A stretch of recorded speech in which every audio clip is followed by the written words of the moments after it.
Good morning and welcome back to This Week in Magic Online Finance. Thank you so much for joining me yet again, and as always, we're going to get started with the news. Now, the biggest story of this week, well, there actually was no one big news item thanks to the Thanksgiving holiday here in the USA. There wasn't a major tournament over the weekend, there wasn't a B&R announcement last Monday, and WotC's latest product, Secret Lair, is going to be exclusive to Paper Magic. So, for the first time in quite a while, things on MTGO have been fairly stable. With that said, let's take a moment to talk about the upcoming MTGO events schedule. Now, I don't always talk about what's coming down the pipe for Magic Online, but I like to cover it when I can because it can often have implications for the financial market. For example, last week was Pioneer Week on MTGO, which meant there were lots of extra Pioneer events, and sure enough, prices in Pioneer continued to do fairly well.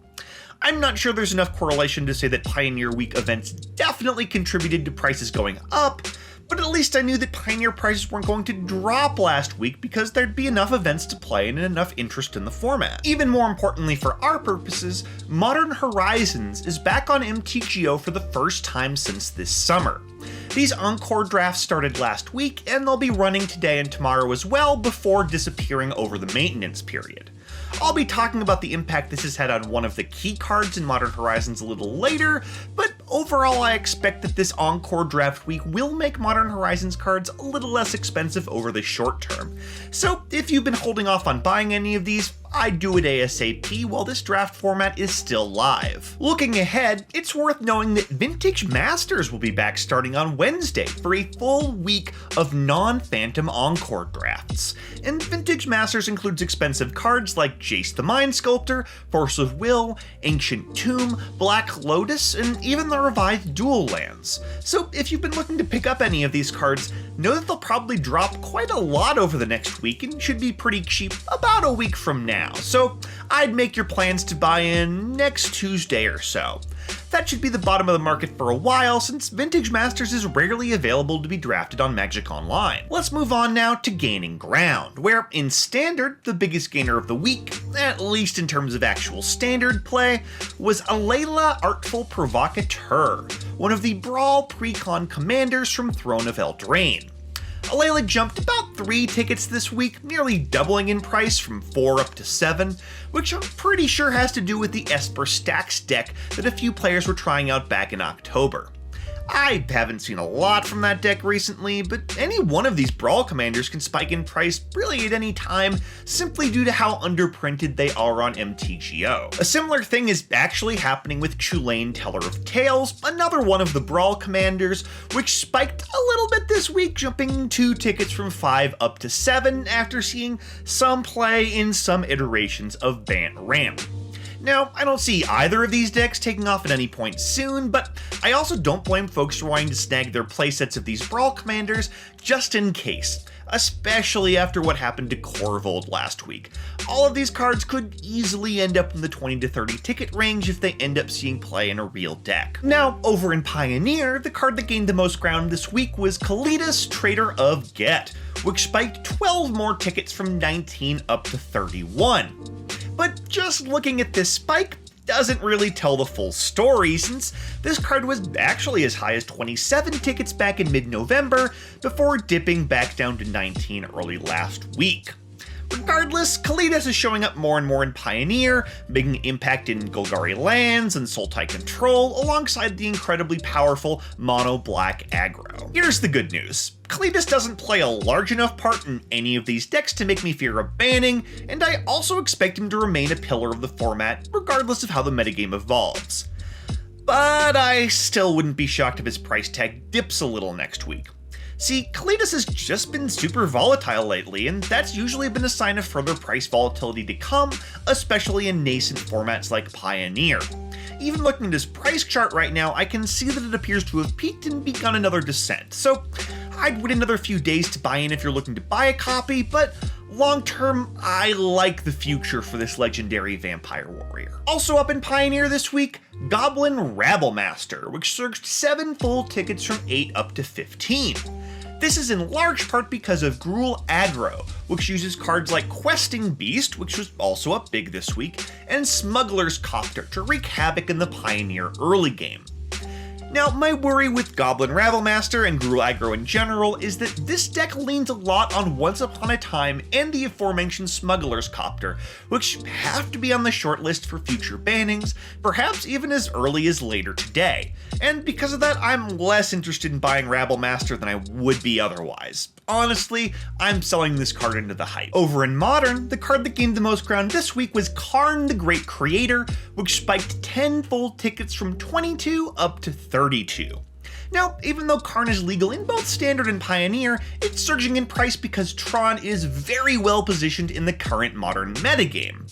In fact, if you combine both the Eldrazi and non-Eldrazi variants of Tron, it is almost certainly the most played deck in Modern right now.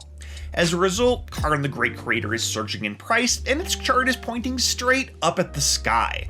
This card has been as high as 40 tickets in the past, and I wouldn't be surprised if it gets back there again soon. It's slated to be one of the biggest gainers next week as well. Let's move on now to our biggest losers, where in Standard it was Teferi Time Raveler, plunging 10 tickets from 63 down to 53.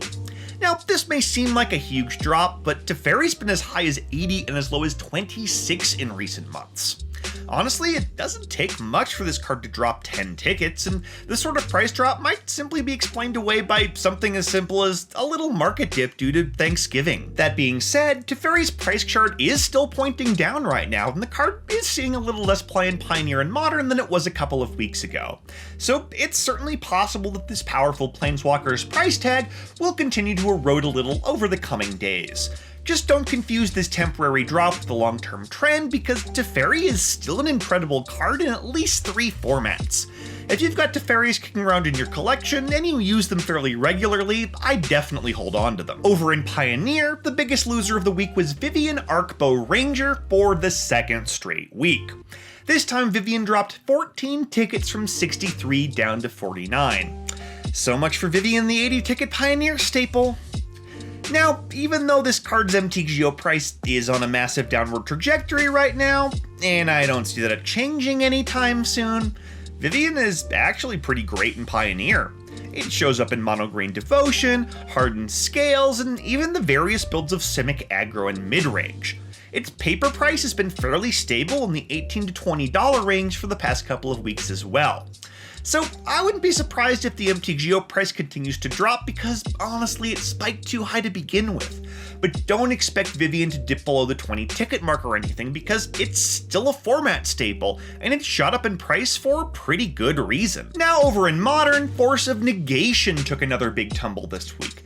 It had been slowly recovering for a while now, but most of those gains were wiped out over the past few days as the card tumbled 12 full tickets from 60 down to 48. The reason for this card's drop? Well, it's the fact that Modern Horizons has been available for draft again over the past couple of days. I still like Force of Negation long term, but this influx of new copies hitting the market, combined with Modern being a little bit outshined by Pioneer over the past few months, have caused this short-term dip. So, if you've been in the market for Force of Negation, now's a pretty good time to snap them up. Let's move on now to our sneak of the week, and this week's sneak is Oblivion Sower, one of the coolest mythic rares from Battle for Zendikar. Oblivion Sower was less than a fraction of a ticket back in October, spiked into the 2-ticket range earlier this month, and is currently surging past the 5-ticket mark. The reason is a Pioneer deck called Green Field Ramp, which is essentially a mono-green Field of the Dead variant that also ramps into things like Ulamog and Worldbreaker. I don't know if this deck can survive the next round of Pioneer bannings, but if it does, you can expect Oblivion Sower to keep on gaining. I'm definitely not going to buy in until after today's BNR drop, but I might grab a set if Once Upon a Time and Friends do survive a little bit longer. As always, let's end the week by taking a look at the MTGO Trader's sales data over the past 7 days. And this gives us a great idea of which cards are selling the best right now, regardless of price increases or decreases. Looking at overall sales by volume, Once Upon a Time was still the best-selling rare of the week, though not by nearly as large a margin as last week, when it outsold 2 of the 5 basic lands. The card hasn't really gone up in price either, in part I suspect due to fears of it getting the axe in Pioneer as soon as today. The same is true for Smuggler's Copter, the second best-selling rare of the week by this margin. Now, I like both of these cards a lot, but I'm really worried about how long they'll be allowed to remain legal in Pioneer, and because of that, I'm staying away from both for now. In terms of overall sales by price, Oko Thief of Crowns was the best-selling card of the week by a massive margin, selling nearly double the price of the second best-selling card, Thoughtseize. It's notable that last week's other winners, Teferi and Ren 6, didn't do nearly as well by this metric this week. Oko hasn't really budged in price recently, but it's quite possible that he's on the cusp of another major price spike. I am worried about an eventual ban in Modern, but in the meantime it's all systems go for this powerful planeswalker in MTGO's most important financial format. I honestly believe that Oko would have jumped a bit higher already if the overall Modern market had been doing better over the past couple of weeks. Granted, Oko might get banned in Tank in the future. In fact, I expect him to get banned in Modern at some point, but none of that's going to happen before he climbs higher than his current 55 ticket price mark. And that's all I've got for you today. Thank you so much for joining me, and I will see you again next Monday morning for another episode of This Week in Magic Online Finance.